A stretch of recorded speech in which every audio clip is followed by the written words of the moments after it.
আলহামদুলিল্লাহ দেশের একটা যুগ সন্ধিক্ষণে আমার দুর্বল স্কন্ধে বিশাল দায়িত্ব পড়েছে। আমি সেটার ভার মেটানোর চেষ্টা করব ইনশাআল্লাহ আমার সাধ্যমতো, এবং অতীতে যেভাবে কাজ করেছি সে একইভাবে কাজ করব ইনশাআল্লাহ। আপনারা সবাই সহায়তা করবেন।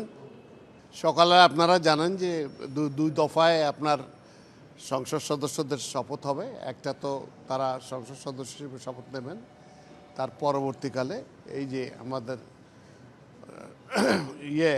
সংস্কার সেটার জন্য শপথ নেবেন, এবং বিকেলে যে মন্ত্রিসভার শপথ হবে।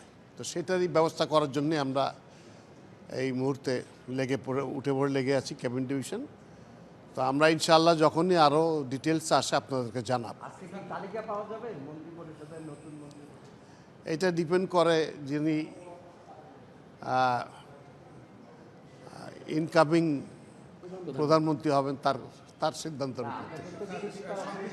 আমাদের সেই প্রিপারেশনের জন্যই আমরা আসছি, এখন করেনি, আমরা যোগাযোগ স্থাপন করব। তারপরে যখন বলা হবে তখন নামগুলো সবাই জানতে পারবেন ইনশাআল্লাহ। কারণ ওটা কতজনের মন্ত্রিসভা হবে সেটা ওনারাই ভালো বুঝবেন।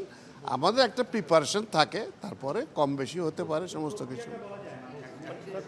প্রক্রিয়া তো এটা স্ট্যান্ডার্ড যে প্রক্রিয়া সেটাই, নতুন কিছু নাই। তালিকা পাওয়ার পরে তাদের জন্য যে অন্যান্য সাপোর্ট লাগে, একজন মন্ত্রী মহোদয় আসেন তার জন্য একজন গাড়ি লাগে, একজন দেহরক্ষী থাকেন, তার বাসস্থান কোথায় হবে সেগুলোর ব্যবস্থা করতে হয়, এবং তার সুরক্ষার ব্যবস্থা করতে হয়, তার অফিসকে অ্যালার্ট করতে হয়, তার নিজস্ব যে সমস্ত অফিসার কর্মচারী কাজ করবেন তাদের নিয়োগের ব্যবস্থা করতে হয়। এই সমস্ত কিছু দেখতে হয়। অবশ্যই সরকার সবসময় প্রস্তুত থাকে, সরকার ফেল করে না। ইনশাআল্লাহ।